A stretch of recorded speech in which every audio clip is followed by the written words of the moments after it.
El juez Ruz procesa a 14 yihadistas. Los captaron y los adiestraron aquí, en la mezquita de la M30.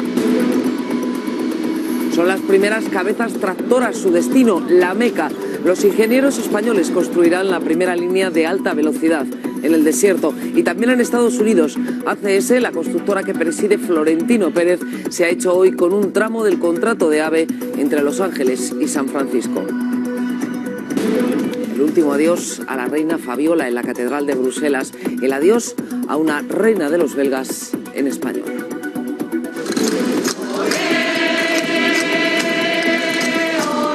Al compás de la salve rociera cantada ante la realeza de toda Europa, en representación de España, don Juan Carlos y doña Sofía.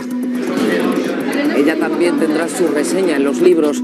Carmen Iglesias es la primera mujer que preside la Academia de la Historia.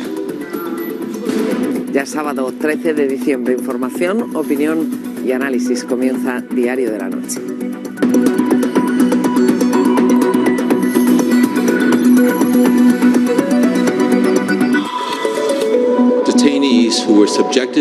Los detenidos que fueron sometidos a estas técnicas durante su confinamiento facilitaron información que nuestros expertos encontraron utilizable y valiosa en nuestra lucha contra el terrorismo. Tras 2 días de silencio, la CIA reivindica sus métodos de tortura. No lo hace solo el que hoy es director.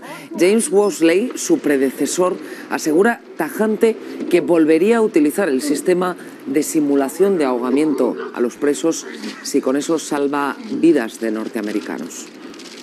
Declaraciones que muestran una vez más que estamos en guerra, que Occidente está en guerra contra los yihadistas. Secreta y a cara descubierta también, Valentín. Desde luego, porque Estados Unidos no baja la guardia. El Pentágono ha llevado a cabo 27 operaciones aéreas en Siria e Irak en solo 3 días. El objetivo de la mayoría sobre suelo iraquí. En Siria los ataques se han dirigido contra las posiciones yihadistas en las ciudades de Kobani y Alepo. España contribuye en ese combate contra el yihadismo. Hoy el gobierno ha decidido mantener a los 485 militares que trabajan en Afganistán bajo el paraguas de la OTAN. Adiestrarán a las fuerzas afganas y gestionarán un hospital y el aeropuerto de la ciudad de Herat. Unos 26.000 soldados españoles han pasado por Afganistán en los 13 años que dura ya esta misión internacional en el país. Se ha adoptado la decisión de seguir apoyando a las capacidades de las fuerzas de seguridad afganas y en respuesta a la solicitud del Gobierno de Afganistán. Así que España se integrará una vez más en la operación Resolute Support. España se ha convertido en los últimos años en una pieza clave de la lucha contra el terrorismo yihadista. Tras sufrir los atentados de Casablanca contra la Casa de España en 2003 y un año después los atentados del 11M en Madrid, las fuerzas de seguridad han redoblado sus esfuerzos contra ese tipo de terrorismo. En el interior, Policía y Guardia Civil mantienen la guardia alta contra las organizaciones yihadistas. En lo que va de año se han detenido a 49 personas relacionadas con redes de captación de terroristas para enviarlos a combatir a Siria e Irak. Ceuta y sobre todo la ciudad marroquí vecina de Castillejos se han convertido en un foco de yihadismo que preocupa también a Estados Unidos. ¡La puta! En el exterior, nuestro país mantiene su presencia de más de 12 años en Afganistán, donde se puso fin al régimen talibán que apoyaba y exportaba el terrorismo internacional.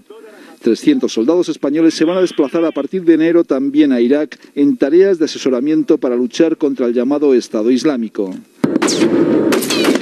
La policía española ha identificado a cerca de 40 españoles que estarían enrolados en sus filas. Nosotros tenemos plenamente identificados 39 personas que pueden haberse desplazado a estos escenarios de Siria e Irak en este momento, ¿no? Nuestro país facilita además la lucha contra el terrorismo yihadista en el norte de África con facilidades a Estados Unidos en la base de Morón para sus campañas antiterroristas en el Magreb.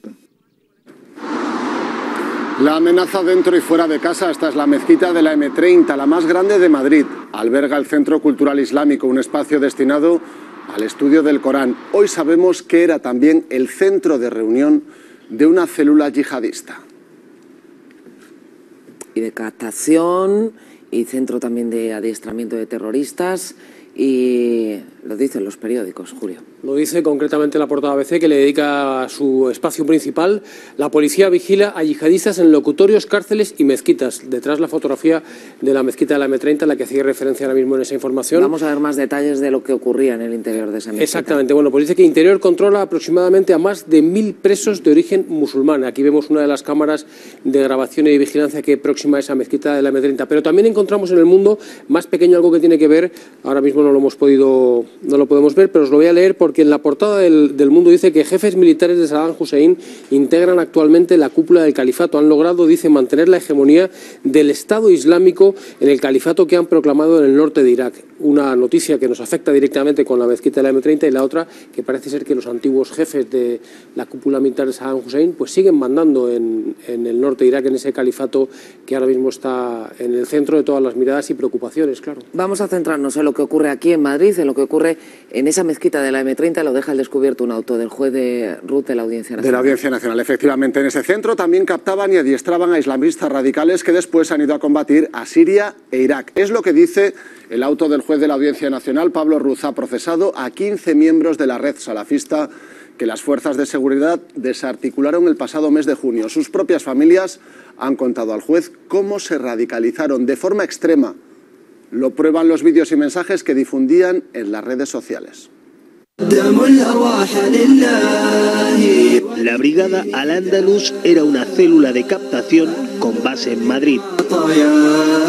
Según el juez, estaba capitaneada por este hombre, Lassen y Kasrien. Este marroquí emigró a España en los 90 y en el año 2000, atraído por el régimen talibán, se fue a Afganistán. Tras el 11S es detenido por los soldados estadounidenses y enviado a Guantánamo. En 2005 es extraditado a España y en 2006 puesto en libertad.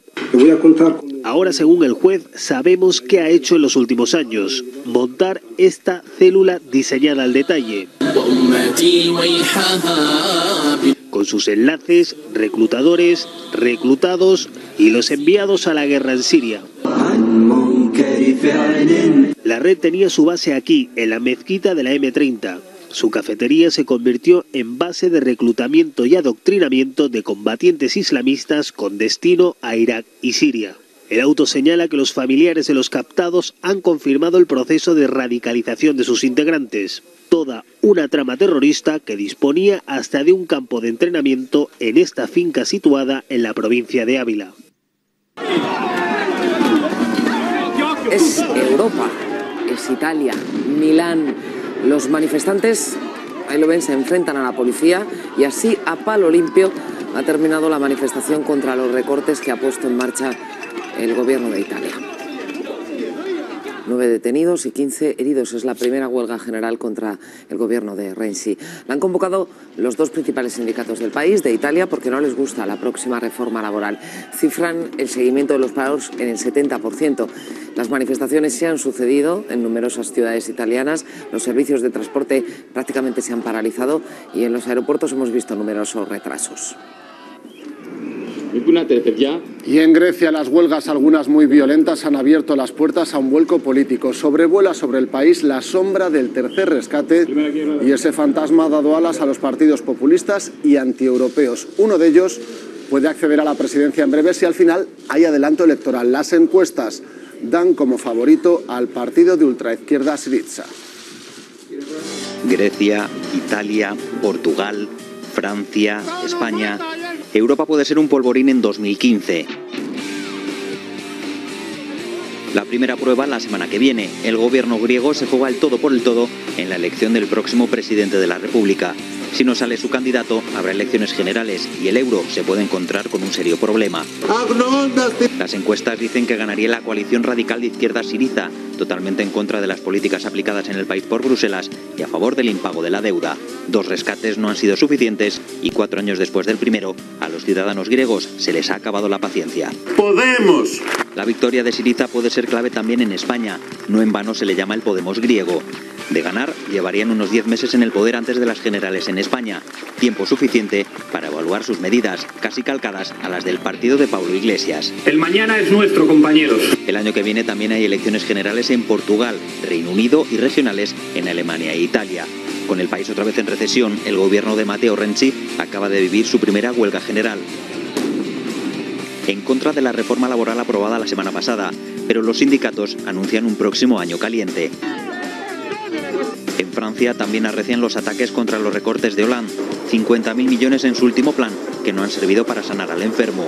La economía está estancada y sin visos de mejora. El presidente galo vive sus momentos más difíciles en el Elíseo.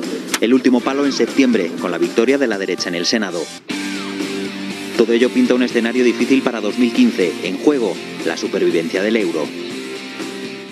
Esa inestabilidad política ha logrado preocupar, sembrar el temor y de verdad entre los inversores. Sergio, han caído y mucho esta semana las bolsas. Una de las peores semanas que no veíamos desde hace mucho tiempo en la bolsa, porque los inversores prefieren guardar su dinero a buen recaudo. En el caso de Grecia, además, también pesa que 2 rescates no han sido suficientes para sacar al país del hoyo. Vamos a ver en un gráfico la evolución de la bolsa de Atenas en el último mes. Esta es la evolución y aquí hay una caída espectacular justo en esta semana. El lunes anunciaba el gobierno ese adelanto en 2 meses de las elecciones al presidente de la República. Si no sale elegido el candidato del gobierno, se celebrarán elecciones generales y la posibilidad de que gobierne ese partido de Syriza, de ultraizquierda, pues ha desplomado la bolsa de Atenas en la última semana, que pierde más de un 20% en estos 5 días, de lunes a viernes. Un seísmo, además, que se ha dejado sentir en el resto de bolsas europeas. Caídas importantes también, pues vemos la evolución del último mes y la caída de la última semana, a partir del 8 de diciembre, caídas paralelas, pues en España, en Frankfurt y en el Reino Unido, caídas para el IBEX 35 de casi un 7%, del 6,5% en el caso del DAX alemán y del 4,88%, casi un 5% se deja el FT100 londinense.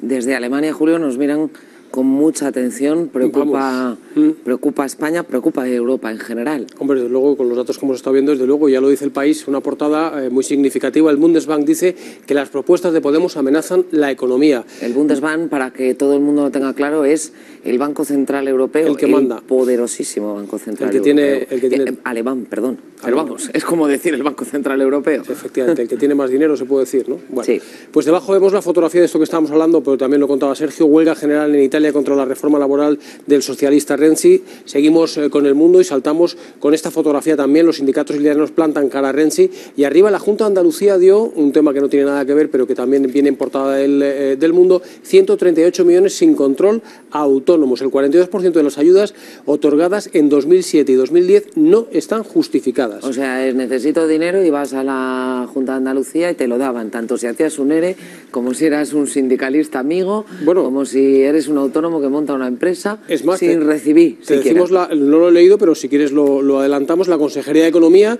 alega que se hizo por voluntarismo en la época de la lucha contra la crisis. Tremendo. Decidieron ellos que esa era la mejor manera.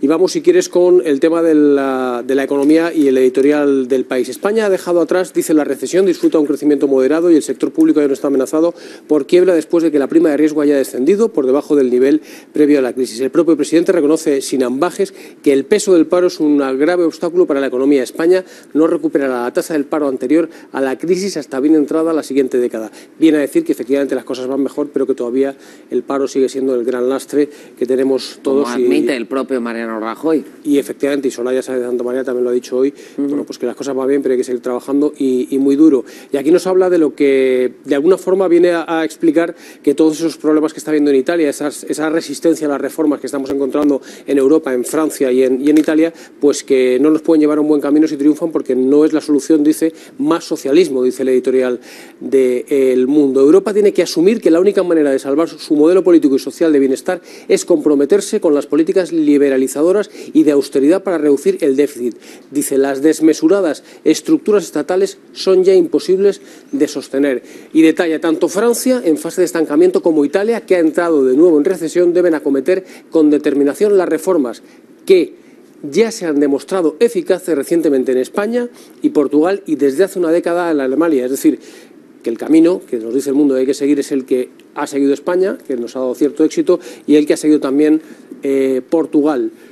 Y nos vamos con un detalle de la portada de La Razón, 2 columnas. Rajoy defenderá, hablando también de economía, con sus varones el modelo de Estado frente al populismo de la izquierda. El presidente que ha convocado a los varones del Partido Popular este sábado en la granja. Después me das más datos del populismo de la izquierda porque tenemos alguna novedad en la prensa sobre Podemos. Julio, el debate político en España, político y económico, gira en torno a esas últimas declaraciones que ha hecho el presidente del Gobierno. Ya saben ustedes que Mariano Rajoy, se lo contamos ayer aquí en Diario de la Noche, ha dado por finalizada la crisis.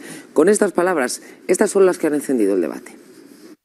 Hoy podemos decir que en muchos aspectos la crisis ya es historia del pasado, en muchos.